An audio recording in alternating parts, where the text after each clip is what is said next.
તો guys finally આપણે જામુન ધોઈને આવ્યા. સો હેલો નમસ્તે, કેમ છો ગાઈસ? તો બહુ દિવસ પછી આપણે ઘરેથી વ્લોગ સ્ટાર્ટ કર્યો છે ને આજે હું અને મારો ફ્રેન્ડ જઈ રહ્યા છીએ ઇસ્કોન ટેમ્પલ. બહુ દિવસ તે ગયા નથી તો એનો કોલ આવ્યો, ચલ ભાઈ આપણે જઈએ આજે. તો હું ફ્રી હતો તો હું ચલો નીકળીએ. સો કપડાં વગેરે આપણે ચેન્જ કરીએ અને નીકળીએ. પહોંચી ગયો છે, ઓલમોસ્ટ રસ્તામાં પહોંચવા આવે ને આપણે નીકળીએ. ત્યાંથી પછી રસ્તામાં સાથે મળીને ઇસ્કોન ટેમ્પલ જઈશું અને મસ્ત કૃષ્ણ ભગવાનના દર્શન કરીશું. પહોંચી ગયા છે, આપણી ગાડી પાર્ક કરી છે અને અહીંયા આપણે જઈએ છીએ. બાકી બહુ સમય પછી અભી આપણા બ્લોગમાં આવે છે. શું કહેવું છે, બહુ દિવસ પછી આ આપણા બ્લોગમાં કંઈ કહેશો? કશું નહીં, બસ પછી બ્લોગ સ્ટાર્ટ થતા પહેલાં જ બંધ થઈ. સો ફાઇનલી અમે મંદિરમાં જઈએ છીએ ગાઈસ ને ડાયરેક્ટ હવે અંદર જ ક્લિપ તમને બતાવીશ. બાકી મંદિરમાં બ્લોગ બનાવવાનું મને થોડું કમ્ફર્ટેબલ નહીં લાગતું.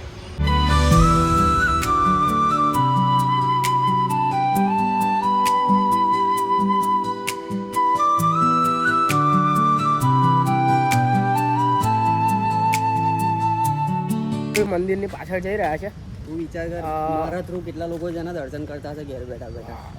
સરસ સરસ, આવું જ કામ કરો. શોખ નહીં કરતા, એક મદદ કરીએ છે બધાની. હાની મદદ કરો, દર્શન કરવાની ઘેર બેઠા બી. ત્યાં ગૌશાળું છે, આપણે ત્યાં જઈશું હમણાં. એટલે આ જામુડા લાગ્યા છે સંદીપ. જામુડા તો ખાવા પડશે સંદીપ. તો જામુડા આપણે આજે ખાઈને જઈશું. ત્યાં સંદીપ ચઢાડ ઉપર ચાલને આવા ના પહેલાં ગૌશાળામાં જઈને આવીએ, પછી તમને આ બધું બતાવું, તમને સંદીપની સ્કીલ.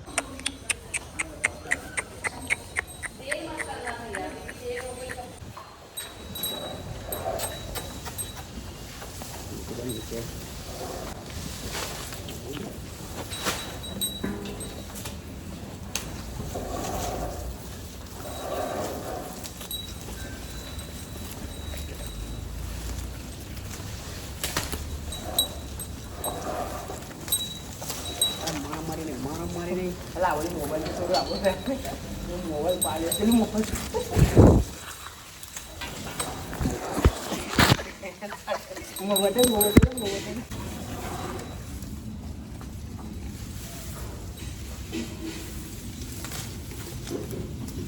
ચલો ગાઈસ, નાસ્તો કરો હોય તો ખાઈ લે. તું પહેલા ખાય. વિશાલભાઈનો નાસ્તો જોવો સવારનો. ઘાસ ખાઈને જિંદગી ચલાવે. મસ્ત વ્હાઈટ વાછળું, મસ્ત એકદમ વ્હાઈટ એનાથી મત છે.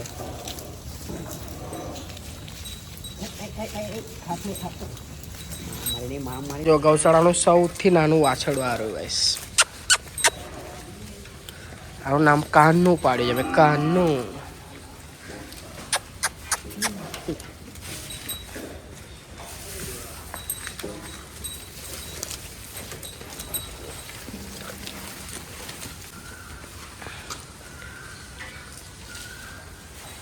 આ એકદમ ગાઈસ નાના વાછરડાઓ છે અને પેલી સાઈડ નાનાથી થોડા મોટા અને આ સાઈડ સૌથી મોટા, એટલે મધર ફાધર મામા મામી નાના નાની બધા આવી ગયા આની અંદર. અને આ એમના છોકરાઓ છે, આ બાજુ નાના છોકરાઓ છે.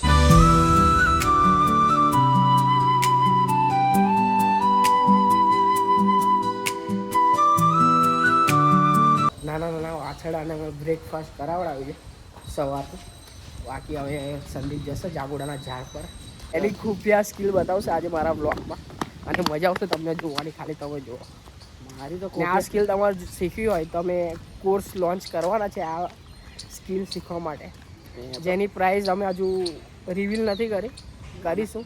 બાકી આ સ્કિલ માટે, આ શીખવા માટે બહુ તમારે પેલું શું કહેવાય એને, તપ કરવો પડે છે. બટ અમે ઇઝીલી અમે શીખાઈ દઈશું. શું કહેવાય, અમે વિચારી રહ્યા છીએ કે જાંબુના ઝાડ પર ચડી જઈએ, બટ અહીંયાથી કોઈ આવશે ને અમને બોલશે એવું અમને લાગે છે.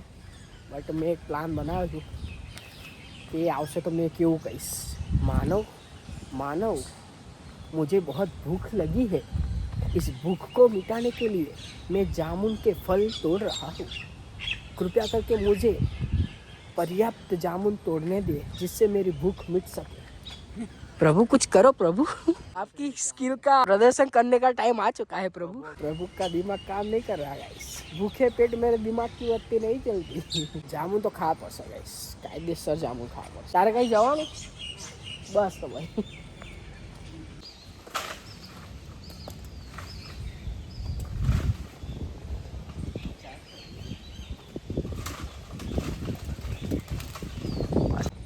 સો ગાઈસ ફાઇનલી આપણે જામુન ધોઈને આવ્યા અને ટેસ્ટ કરી લે। ટેસ્ટ તો કરી કર દો, બંધ ના કર દો તો ટેસ્ટ કરીએ આપણે કેવા જામુન છે તમને કહું। બાકી ઉપરથી પડ્યા હતા તો જો આવા થઈ ગયા હતા, બટ આપણે ધોઈને આવ્યા। प्रभु ये जामुन बड़े मीठे हैं प्रभु, इतने जामुन मेरे भूख मिटाने के लिए पर्याप्त है प्रभु। कृपया अभी मुझे ये जामुन ग्रहण करने दीजिए प्रभु।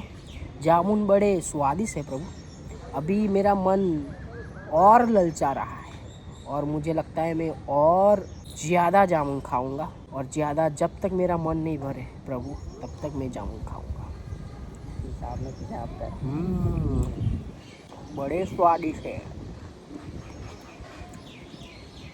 સો ગાઈસ વડોદરામાંથી કોઈ પણ ઇસ્કોન ટેમ્પલ જે ગોત્રી છે ત્યાં આગળ આવે તો પાછળ બિલકુલ ના આવતા, અને આ જે જાંબુડાનું ઝાડ છે ત્યાંથી જામુન બિલકુલ ના પાડતા। ખાલી અહીંયા જામુન પાડવાની પરમિશન ખાલી અમને જ છે, તમને નથી। सो कृपया करके यहाँ के जामुन को ठेस ना पहुँचाए और हमारा स्वादिष्ट भोजन हमारे लिए बचाए रखें। बड़े मीठे जामुन हैं प्रभु, हमारा पेट भर चुका है प्रभु। चलो मित्र, ओ मित्र चलो, मुझे जल ग्रहण करना है क्योंकि पूरा मुंह मेरा जामुन से मीठा मीठा हो गया। मित्र जामुन कैसे लगी मित्र? मीठे तेरे जैसे। मेरे मित्र गाइस थोड़ा काला है तो इस चीज़ को अवॉइड करिए। हम काले हैं पर मीठे नहीं है तेरे जैसे। तो मजा ही गई गाइस जामुन खाई ना। હવે અમે મંદિરની બહાર જઈ રહ્યા છીએ।